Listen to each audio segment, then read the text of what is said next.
Welcome to the University of Michigan School of Information webinar on the Master of Applied Data Science degree. My name is Amy Humkus-Hayes, and I'm an esteemed member of the MADS team, and I'll be acting as the moderator today as we talk to three of my esteemed faculty colleagues about their experiences teaching in the MADS degree. We'll have about an hour to spend together today, and we would love for you to chat us your questions by using the chat feature in the YouTube live event. All three of our faculty have a great experience teaching in the MADS program, wonderful experience as scholars at the University of Michigan School of Information, and of course, lots of experience as the University of Michigan faculty. So please let us know any and all questions that you have about the MADS degree as we spend about an hour together today. If you have questions that are very specific, so for example, if you're asking a question that you think is one that only you need to know the answer to, I welcome you to email us instead at umsi.mads@umich.edu. I'm going to go ahead now and turn it over to my faculty colleagues to introduce themselves. Kevin, can you go ahead and kick us off? Sure, thanks, Amy. My name is Kevyn Collins-Thompson. I'm an associate professor in the School of Information. My background is in computer science, and specifically I work on search engines, recommender systems, applied machine learning, and natural language processing. I've been in the MADS program. I teach some of the core machine learning courses, as well as lead the Milestone 2 course. Thank you, Kevin. Yan? Hi, everyone. I'm Chen. I'm a professor at the School of Information at the University of Michigan. So I am an economist by training, and I do experiments, and sometimes they're called A/B testings in the industry. I do evaluations, market design, and so the two courses that I teach in the MADS program are experiment design and analysis, which is a basic methods course, and then there is a more applied course called data science for social good. And finally, Param Veer. Thanks so much, Amy. Hi, everyone. My name is Param Veer Dhillon, and I'm an assistant professor in the School of Information. My background is in computer science and statistics, and my research involves around machine learning and computational social science. And in the MADS program, I developed the deep learning course, and I also teach the 2 data mining courses. Thank you. Thank you so much. So as I indicated before, we welcome any and all questions about the MADS degree in the chat today. Fortunately, we have 3 folks here who have a lot of experience both developing and teaching courses in MADS. And in particular, we have 3 folks who are also doing the kinds of teaching and on the topics that we know are some of the most exciting in the field of data science. So please let us know what you are interested in talking about today. And of course, in an instance where you'd like to ask something, for example, about the admissions process, you're more than welcome to do that too, because between the faculty that are here today and myself, I'm confident that we can answer those questions too. So to get us started, Kevin, as you know, there's a lot of fervor in the data science community around machine learning and a lot of interest and excitement about machine learning. Can you talk a little bit about how we're approaching teaching machine learning in the MADS curriculum? Absolutely. Yeah, so one of the great things about the MADS program is the diverse background of the students and the faculty. And so we approach machine learning in much the same way, with the same spirit that we approach data science in general, which is that we look at it from multiple perspectives. So, we try to emphasize applications over theory, and we try to emphasize the human elements of machine learning. I think that's true for all the courses in related to machine learning and in the program, and Paramveer could discuss more with that later maybe as well. But personally, we cover, the nice thing is we provide sort of some stepping stones. So you don't need to already be highly fluent in statistics or advanced calculus or anything like that. We provide a scaffolding to get you from from the first day in the program, the mathematical tools you'll need, the programming tools you'll need to solve real-world machine learning problems across a variety of domains. And we also have, it's very important for us in the program to sort of look at practical problems and real projects that you can work on to add to your portfolio as you're going through the program. And so many of the milestone projects, in particular milestone 2, which is what I teach, actually involves specifically use of multiple machine learning methods on a project of your choice. And so I would say we follow, we use a lot of very widely used tools. We use scikit-learn, for example, extremely popular Python library for machine learning. We use a textbook in my courses that was actually co-authored by a master's alumna, for example. And yeah, so we've worked really hard as the faculty and staff to kind of provide a scaffolded series of courses that will get you from maybe not knowing anything about machine learning and up to you'll be able to do your own projects. You'll be able to understand all different methods, how to apply them correctly in a given situation, how to evaluate correctly, and how to interpret what's coming out of these learning algorithms. And so yeah, so we really try to give a broad view of the subject and a lot of practical application. Thank you so much. Paramveer wants to add anything because he's also heavily involved. Yes, I was actually going to turn it over right to him to talk a little bit about the deep learning course specifically, and then a little bit more about machine learning in general. Paramveer, as you know, we often hear from students that are a little bit intimidated, right, by something as complex as deep learning. So I was hoping you could tell us a little bit more about, to Kevin's point, how we're not sacrificing rigor. So we have a really rigorous, complex curriculum, but at the same time, we're also offering a lot of scaffolding and support for folks that are new to things like deep learning. Awesome. Thanks so much, Amy. And I must say, a great question. So first of all, I want to say that I completely echo what Kevin just mentioned. So the MATS program is designed in such a way to take you from zero to a data scientist during the duration of your MATS degree. So people come with zero experience in like data science or like mathematics, and our course and the full MATS course is self-contained to take you to teach you all the necessary prerequisites and take you to the state of the art, right? So, I mean, as you said, like machine learning is definitely like a very hot area of research as well as teaching these days. And like deep learning is a subset, is like a subfield of machine learning, which uses a specific type of models, I should say. And those models, they have shown like immense promise over the last 10, 15 years, because now we have so much fine granular data about people. We track the click by click information about all the people, right? And the second thing is there has been a great improvement in computational resources. Now we have like ginormous servers on which we could train like this very expensive, these very big models, which is typically most of the deep learning models these days.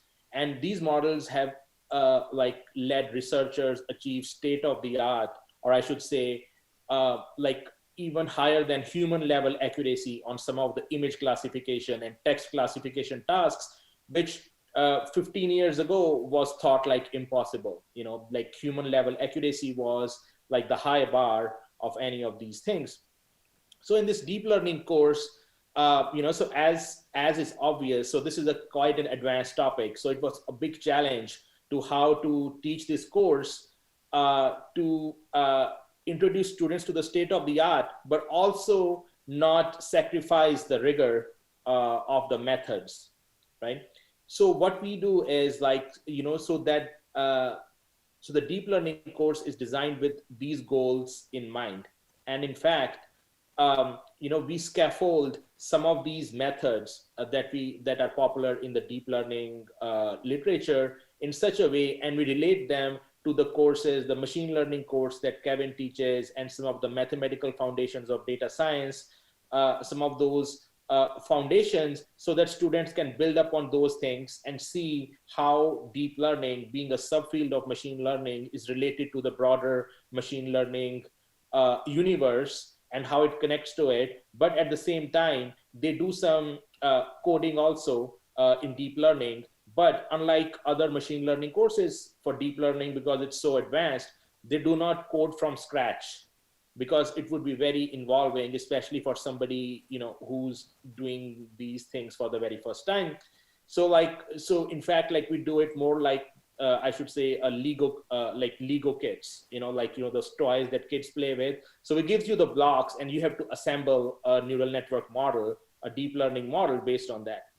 So it gives you real world practice of working with some of these state-of-the-art models, but at the same time you don't have to delve into the details, like the nitty-gritty nuances and details of model converging and the performance like being high and so on. Because like, as it stands now, like, deep learning is more of a bag of tricks. Like, there are lots of empirical tricks which seem to work well, but not many people, including the state-of-the-art researchers, do not know why they work.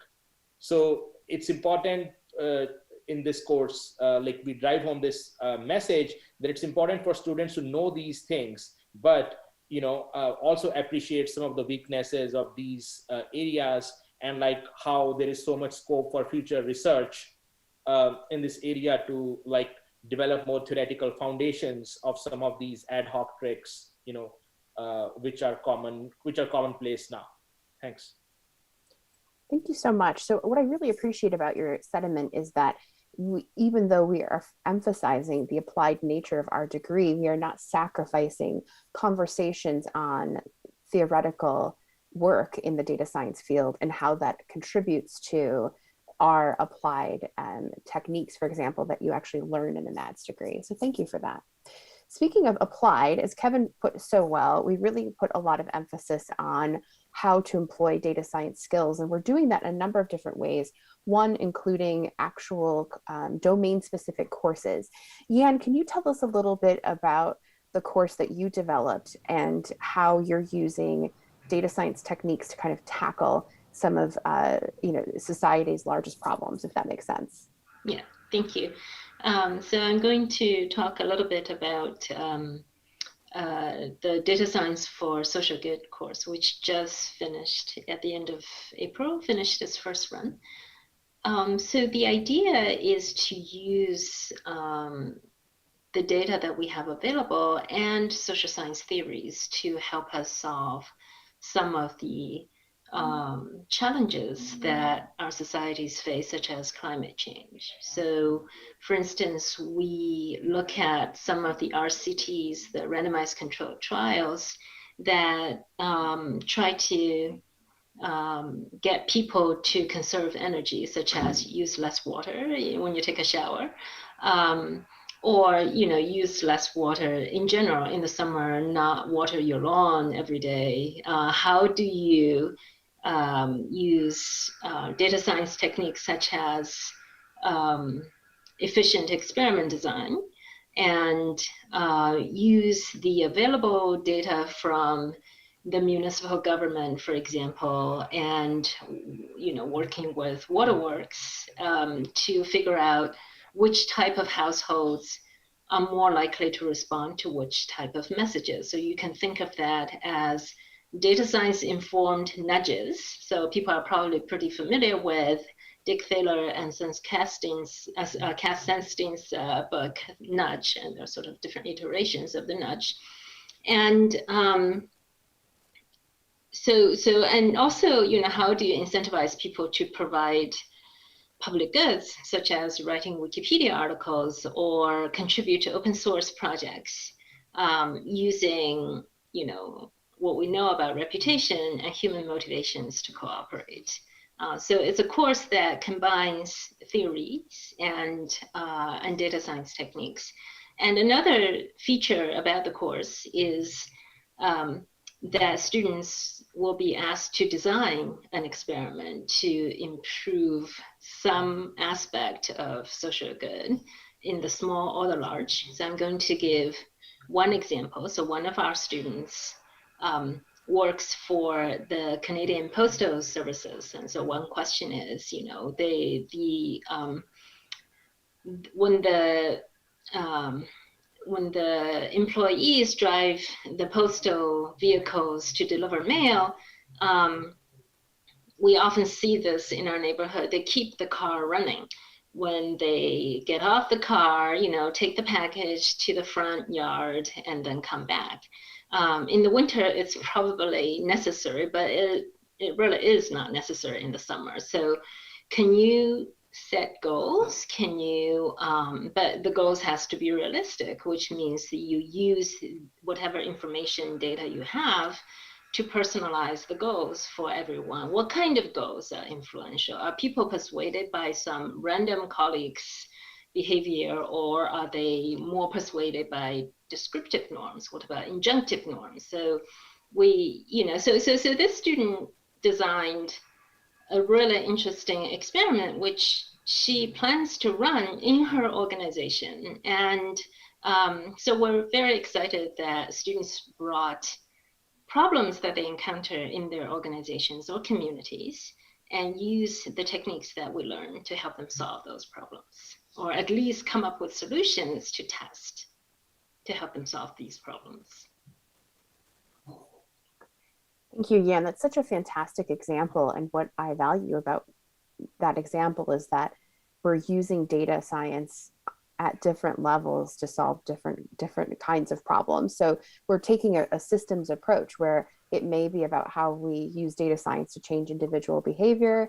It may be how we use data science to change organizations, and it could be using data science to change society. And so we're working at kind of all of those levels concurrently. Kevin, you've also had some fantastic experience working with students on projects that are salient to what they're already doing professionally or what they would like to be doing professionally. Can you talk a little bit more about that? Absolutely. Yeah, that's one of the most fun aspects of the whole program is, as I said before, the incredible experience and diversity of experience and background and interests that students have. I think the MADS cohort so far has been my favorite group of students. I've been at Michigan for 7 or 8 years, and they've been like the most motivated and curious and hardworking. I mean, it's been great. And yes, so for example, the Milestone 2 course is meant as an opportunity for the students to really pursue a project that's specific to their interests. And in some cases, some students really are excited by research. And so some of the projects involve students working with like a cutting edge research group at Michigan. So for example, one student was working in seismology and predicting earthquakes and using massive amounts of data actually and with deep learning to predict earthquakes with a Michigan research group. But yes, there are a lot of students who are also holding down a full-time job, and another student who was working in healthcare at a healthcare company. And she did a project where she was examining hospital data and basically clustering hospitals according to sort of creating peer groups of hospitals in order to better understand similarities and differences in care given different variables that hospitals exhibit. Another project involved energy. What are the optimal sites for placing wind turbines? And that involves combining all sorts of information about turbines themselves and obviously geography and weather and all that. Finance, students coming to do projects in business intelligence, looking at analyzing social media to understand what's happening with the company. So yeah, there's been a really incredible variety of interesting projects that have come out throughout the degree. Thank you, Kevin. It is, like you, being someone that's on the MADS team and sees what our students do, it is remarkable to observe them apply data science in so many different areas. And it is special to be in a program that has so many folks coming from diverse backgrounds, where you're seeing folks who are in government organizations and lawyers and doctors and folks that are already data scientists and folks that want to be data scientists and folks that work in finance, and then those folks that are using data science to tackle some of our most pressing issues. Like, it's really a lovely community to be a part of, and one that I'm incredibly fortunate to observe, even as a person that doesn't have the content expertise, but certainly recognizes the value. So Paramveer, as you can imagine, we're getting a lot of interest and excitement about some of the things that you've been talking about in the deep learning realm.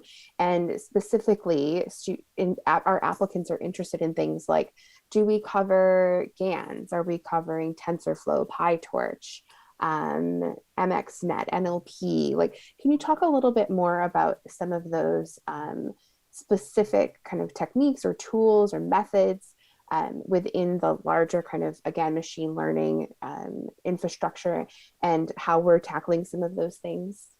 Yeah, awesome. Thanks, Amy, for the question. So first of all, I must say that I completely second Kevin, that I enjoy like interacting with the MATS cohort so much. Like, I think those students are just so inquisitive, so curious, like they're like information sponges. They just want to know more stuff. Almost always my weekly office hours, they go overtime, because students just have so many questions. They want to know how to apply deep learning. Like, a student works in one of the like world's biggest sensor companies, that build sensors for vehicles. They want to know how they could use like neural network models, like to track the emissions from sensors and to reliably, predict the future consumption, like the future values that the sensor would predict. And then there are students who want to apply deep learning to legal domains. So there's a student who's a lawyer, and like he wants to know, like, lawyers have to go through like swathes of documents to figure out the details of to build up a case on a certain task. So could we automate some of that, using these techniques? And then another student is interested in like applications of deep learning to financial domains. Could you build a sustainable trading strategy, using by harvesting the time series of stocks, as well as some other social media information that Kevin was also alluding to, using these models.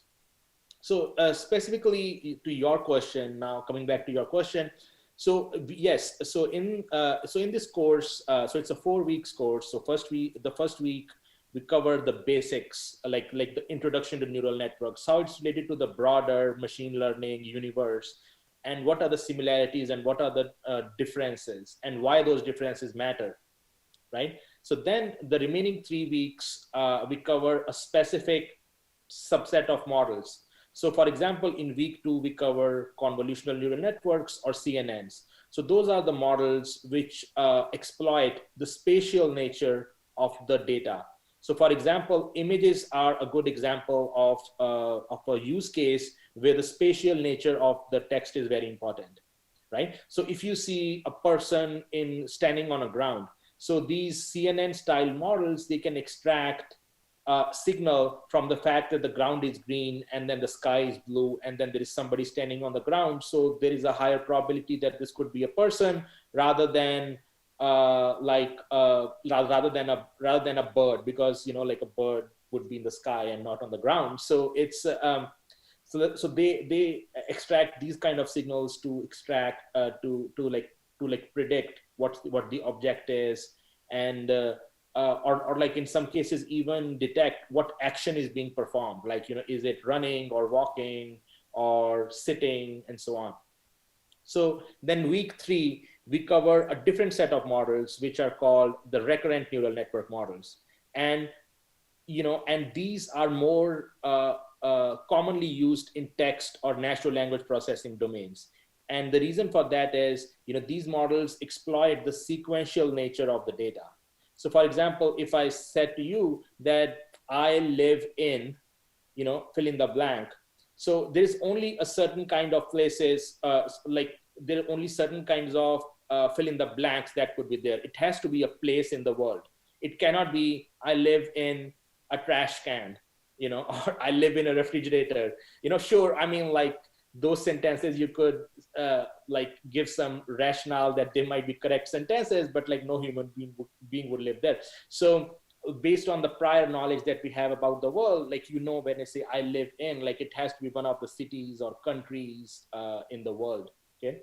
So recurrent neural networks are the family of models which exploit this kind of sequential nature of the text, right? That if I have to predict the name of the city, I should take into account what I have seen till now, right?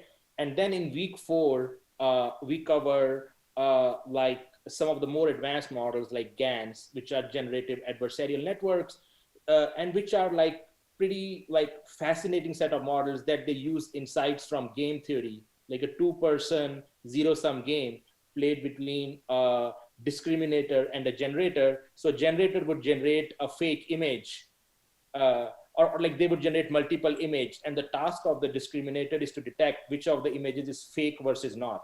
So the generator keeps on getting good at trying to fake the discriminator so that it makes it hard for the discriminator to figure out which image is true versus fake. And the task of the generator is to be good, and the task of discriminator is to detect it with high accuracy. So if you set it as like using these ideas from game theory, it turns out some of the outputs of these like are very, very realistic images. In fact, there are websites where you would see images of people generated using this GAN algorithm, and those people do not exist in the world.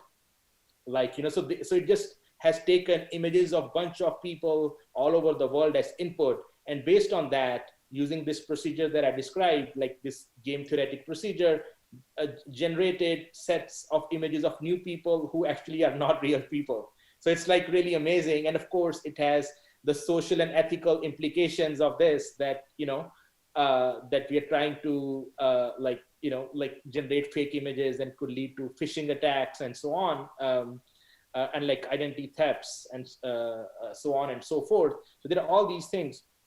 So we covered GANs in week 4. And so as you saw, like, each of the 3 weeks when we covered methods, like week 2 CNNs, week 3 RNNs, week 4 GANs, like each week is a different application also. So week 2 is just image data, like, or computer vision. Week 3 is text data or natural language processing. And week 4, because some of these GAN methods are so expensive to train, we do not actually have students code them, because it would take like a lot of time to even estimate these models because they are so big, but we let them play with some of the outputs of these models. I must also mention that there is a completely different course in MADS, which is just dedicated to natural language processing.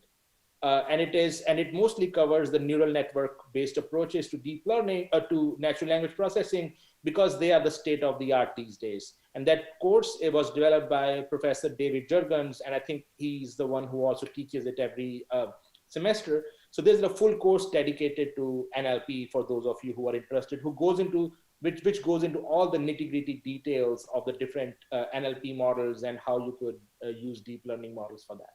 Thanks. Thank you. I feel like I learned a lot, actually. So I'm leaving feeling like, okay, I actually understand deep learning, or at least what you're teaching in the course, far better than I did before. And to your great point, one of the things that we emphasize about our model is that our 1-month courses give us a lot of flexibility to compartmentalize topics that would otherwise be found in longer weeks and typically within residential programs. So for example, we have a dedicated supervised learning course, a dedicated unsupervised learning course, a dedicated deep learning course, a dedicated applied natural language course, and a dedicated machine learning pipelines course, for instance.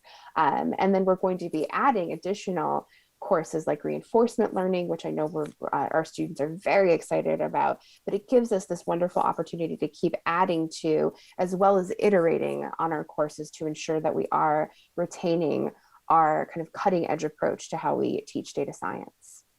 So Amy, I just wanted to mention one point, which was I forgot. So in terms of software for the deep learning course, we use PyTorch, which is like, has kind of become the de facto standard for coding neural network methods, and it was like library that originated out of Facebook research. So we use that, and it's also amenable to, like, the code is easy to understand, like it's like more intelligible compared to TensorFlow, which like even to do some of the simple models, like you have to write 200 lines of code. So what code? And as I said, students do not have to code stuff from scratch, because that's how we designed the course. This is the first course, Introduction to Deep Learning. So we scaffold it, and students just have to like jumble and like assemble the modules together to make it work. Now there is, as you said, like the courses, like the maths program is ever growing. So we are thinking of, based on popular demand, we are thinking of making a follow-on course to the deep learning course called Deep Learning 2, which would really go from scratch, you know, where now that students know what are the different universe of models that exist. So now let's just code them from scratch. And like, you know, let's really get your hands dirty with all the bag of tricks, which I alluded to earlier, like which are necessary for getting some of these methods to estimate correctly and to work. Thanks. Thank you. And I think one of the things that stands out to me about that point is that we listen to our students and we make pretty quick decisions about offering future courses based on their feedback. So when we're hearing, for example, from students that are saying, we want more deep learning, we are responding as quickly as we can to give them opportunities to do more deep learning, including additional courses. Now, Yan, you have developed and now teach 2 maths courses. And so I was hoping that you could talk to us a little bit about how did you kind of create an effective course in a 4-week model? And what are some of the expectations you have about how students, like how many hours per week they're working, or kind of how they're engaging you and your instructional team when they're in one or your other courses?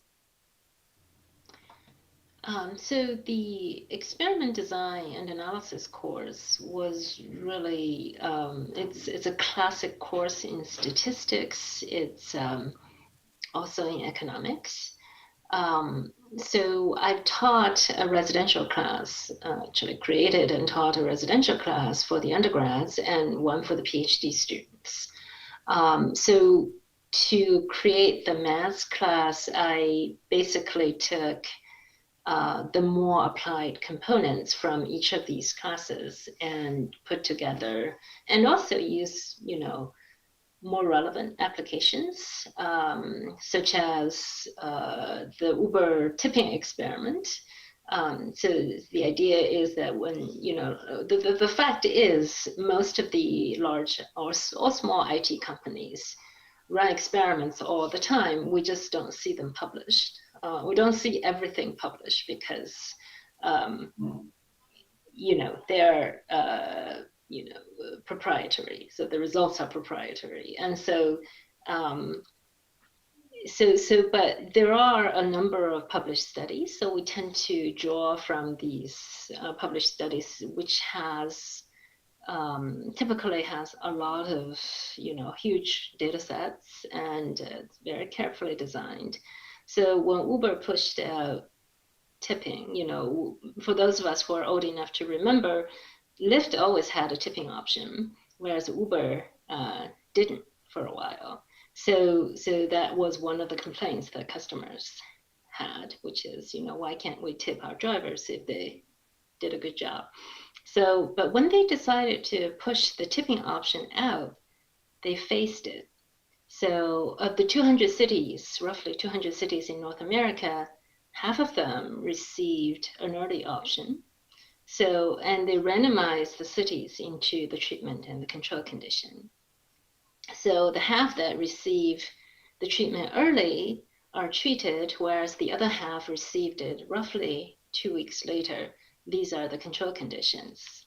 So for the 10-day period, you have a treatment and a control, but everybody's treated at the end. So you can evaluate how this option influence the demand for rides, the supply, the quality, and all sorts of interesting variables.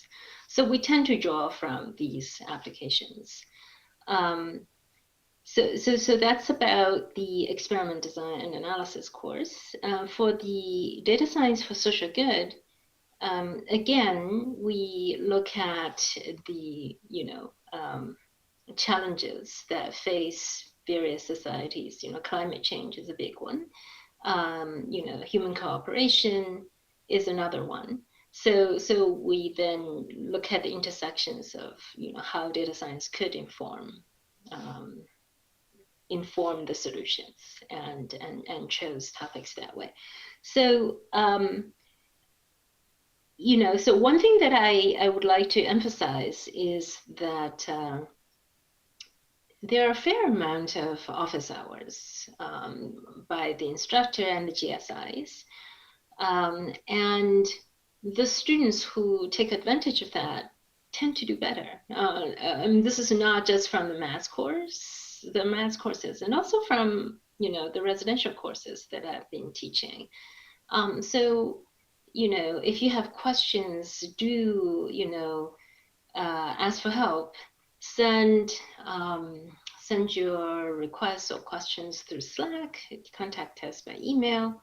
Requests office hours if you can't make the regular ones, and think of the office hours as private lessons. So I think that if more students make use of the office hours, it's more effective. That you will learn more. So, for instance, the experimental project that I mentioned on the energy conservation for the Canadian Postal Service, we iterated the design since the first week, and so by week 4, both the student and I are comfortable with the design that she proposed. So this is one of the key components. Yes, it's all recorded and adapted over time, but you do have the real-time interactions with the instructional team. So I would make use of that once you come into the maths program.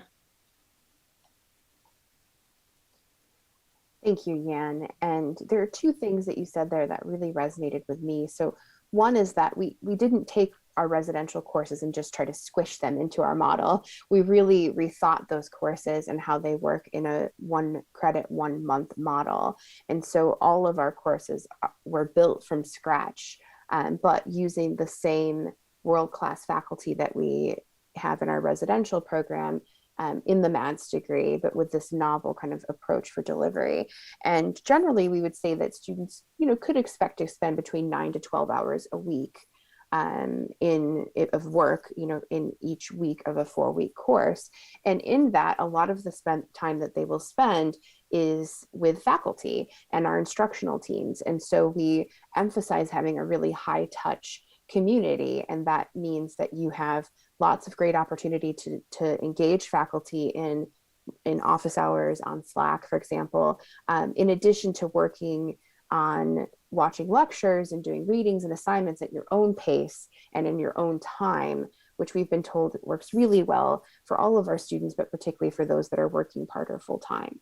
Kevin, you've also had a lot of great experience working with, supporting, mentoring students. Can you talk a little bit about that?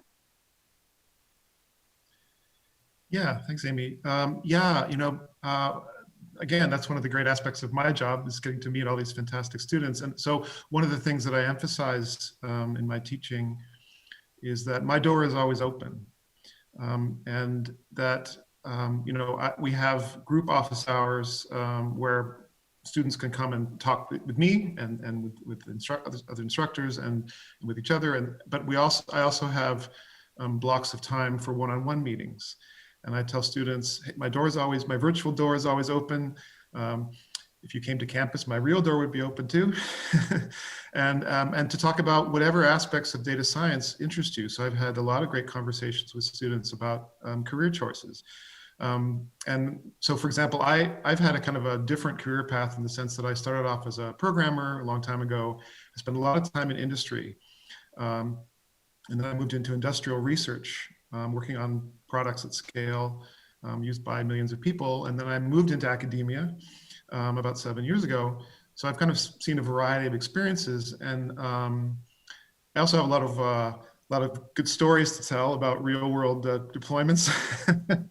But that's I feel like in addition to the course material and the advising that I do for that, I'm also really happy to share my experiences as a data scientist, with students to help them just to get them oriented or answer the questions, and that's also been a valuable part of our it's sort of a mentorship that we provide, I think.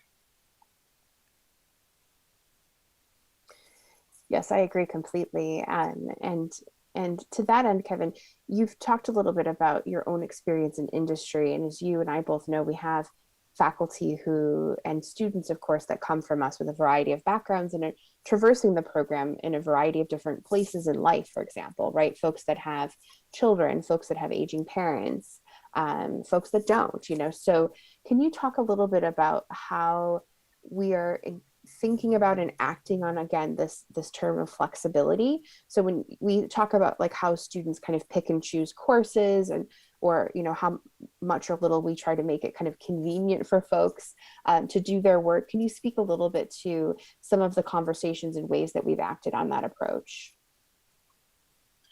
Yeah, absolutely. Yeah, we recognize, especially in the past year, but in general, many students are juggling a lot, and flexibility is a key aspect of our program. As Amy mentioned, we divided very carefully like I can speak in particular about the machine learning curriculum. We have all the great material that we would normally provide in a residential course, but it's been very carefully planned in a way that that it is divided into these 1 month, 1 credit modules. And we've found that that's been very helpful for students in many situations. We also, we plan, for example, office hours. We plan office hours, recognizing that students are in different time zones because we have students all over the world. We have, for my courses, for example, we have flexible late policies. So we have, we really understand the commitments, the level of multitasking that many people have to do in this time when they're doing the degree. And so I think from late policies and scheduling of specific course events to the overall degree structure, I think we've really tried hard to give that flexibility to students so that it can fit into their lives in as best we can make it. Paramveer, we too have talked a lot about and acted on the notion that this program doesn't require a technical background, but at the same time, it is a technical program, and it's a rigorous one at that. You talked a little bit about some of the math, for example, and programming that you employ in deep learning, and we know, of course, that we do some work with students before they get to a course like yours, right? So they're well prepared for those things. I know Kevin does this too in his courses, and Yan too, because Yan's courses emphasize statistics, for example. Can you talk a little bit about how you would encourage applicants to be prepared for our program?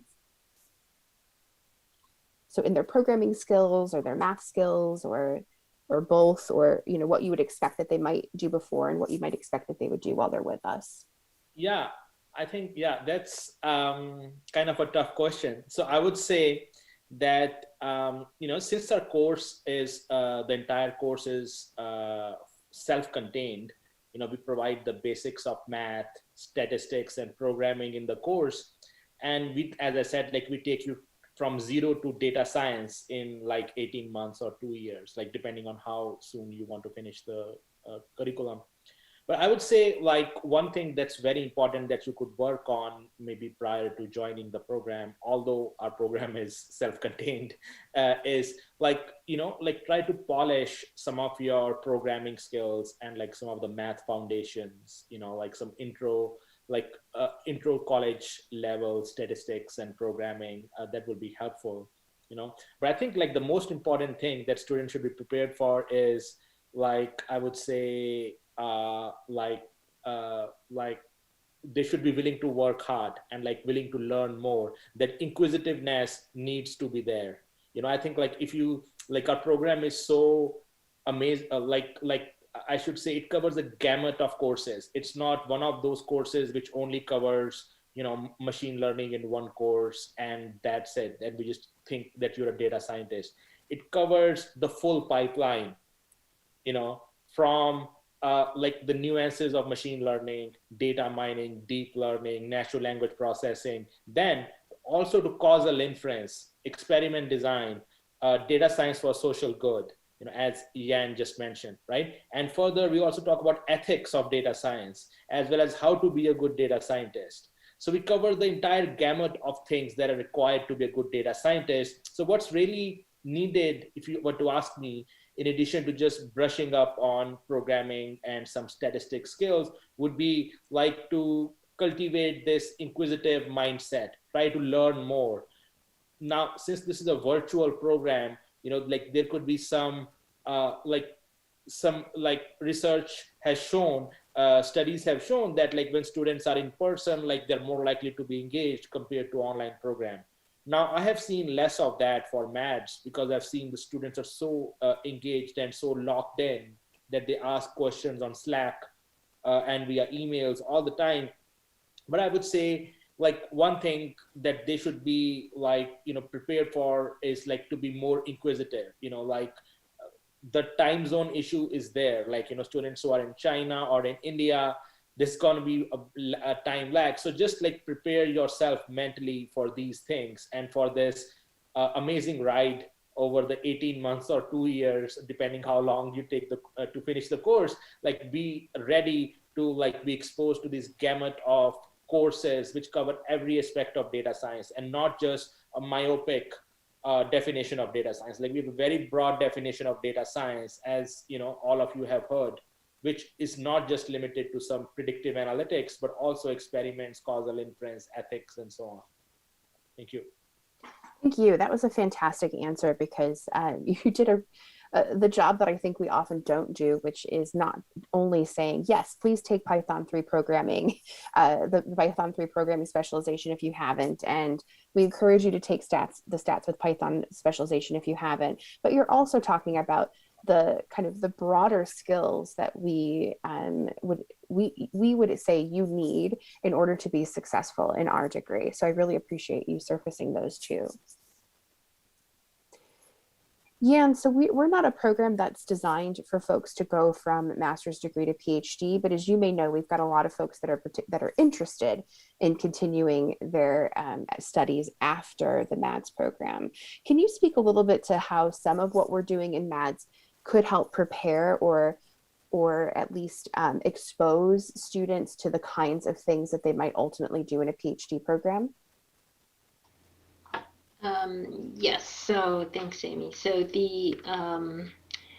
I think after the maths program, you'd be very well prepared in some of the techniques that you would need in a PhD in information science, for instance, or data science.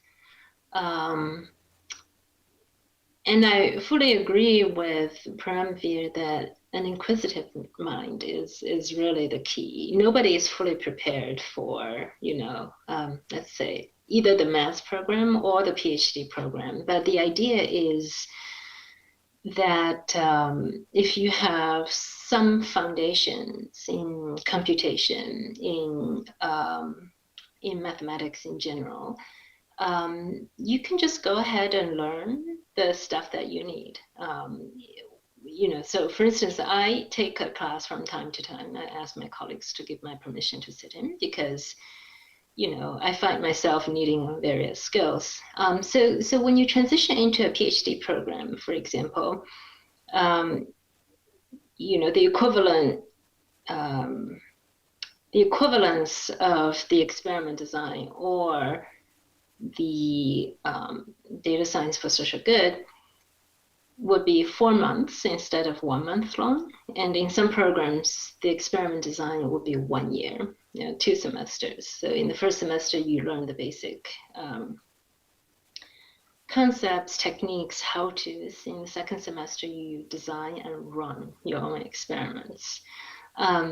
So it will be more in depth. I think the maths program gives you exposure to a large variety of topics that you can pursue. And the advantage is that such exposure really give you a sense of what you really like and what keeps you up at night, meaning that you're dying to find out the answers to a question, that you don't mind, passing your bedtime and continue to work on it. And the PhD study is largely about that you find an area that you're passionate about and, go into greater depth, and which might require that you go to the math department and take an extra class, or you might need to take, to go to U of M physics to take their network science class.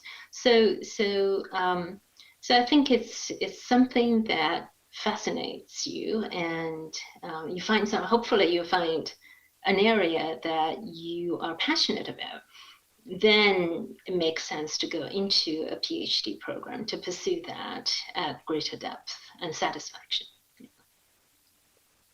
Thank you, Yan. And as I indicated, we have lots of folks that are really interested and excited about pursuing a PhD. And so in our Slack community, for example, we have a channel that's just for folks that are interested in pursuing a PhD after maths. They can gain some information and peer-to-peer, as well as student to faculty support for those folks that want to go on. One of the things that you surfaced, Jan, that I think was a great point was about ways in which students may want to round out their maths experience or otherwise be exposed to content that complements but is not necessarily centered in the maths degree. And so one of our participants in today's webinar inquired about free access to other courses that are offered in Coursera. So we do have an arrangement with Coursera. It's called Coursera for Campus, where Michigan students, faculty, and staff, in addition to alumni, are allowed to take Coursera MOOCs that are Michigan-based, so i.e. the MOOCs that Michigan creates. They can take those MOOCs for free and receive a certificate. So as opposed to other ways in which you might use Coursera, where you're paying, for example, for access and certificates, with our model, if you're taking another University of Michigan massive online open course, that could be one within the School of Information, or it certainly could be one outside of the School of Information. We have a wide portfolio of open content on Coursera that comes from our Ross School of Business, our College of our Literature, Science, and Arts College, our School of Public Health, for example. All of those courses, all of those massive online courses and specializations are free for anyone who is a University of Michigan student to enroll in and finish with a certificate. As we wrap up, I did want to talk just briefly about admissions questions because we're getting some. So we do use a holistic application review process when making admissions decisions. So what that means is that we're looking at a combination of factors that include undergraduate performance, certainly, but also include things like recommendation letter, responses to essay questions about your commitment to and kind of interest in the data science field, our entrance assessment requirements, which include a combined Python and stats assessment, or a certificate of completing the Python 3 specialization and a stats assessment. So we're evaluating all of those factors when making admissions decisions. So for those of you that are thinking, oh, I've been out of school for a really long time, or I'm going to be starting a data science degree, and my undergraduate degree doesn't have a lot to do with data science, and that GPA, for example, maybe it wasn't the best. But I'm now pivoting into a new profession that I'm really excited about and feel very competent in. Again, we're looking at GPA as one factor of a larger holistic process. So I would still certainly encourage all of you to apply. As you may know, our application deadline for fall 2021 admission is June 1st. What that means is you simply have to submit an app by June 1st. If you don't have your official transcripts to us, if you haven't completed your assessments yet, that's totally okay. We'll give you more time to do those things. So we are super excited about having you join us in fall 2021. And again, I want to emphasize, in order to do that, you simply have to submit the application and know that if there is something that is withstanding a letter of recommendation, a transcript, entrance assessment results, all of those things we are happy to help you complete after your application is submitted. For scholarship and fee waiver questions, I do encourage you to email umsi.mads@umich.edu, and we'd be happy to answer those there. As we wrap up, I'd like each of our panelists just to talk briefly about why you would encourage folks to apply to the MADS degree, or what you really enjoy the most about the MADS degree experience. So Yan, can you start and tell us why you would encourage folks to apply? So you will be exposed to a world-class curriculum and, the very cutting edge of data science and its potential applications. So,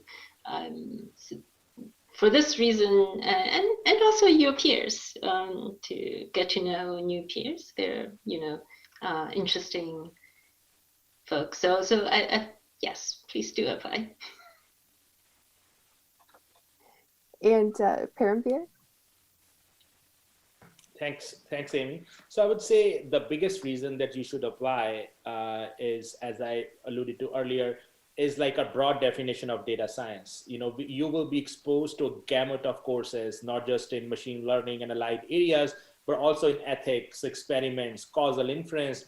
And these days, there's an increased interest in like combining these techniques in order to be a successful data scientist. So some of the experiments that Yan was mentioning, conducted at Uber and other companies, and like there's a huge demand for skill set of people like who are experts, not just only in predictive learning methods like machine learning, but also in experiments and causal inference.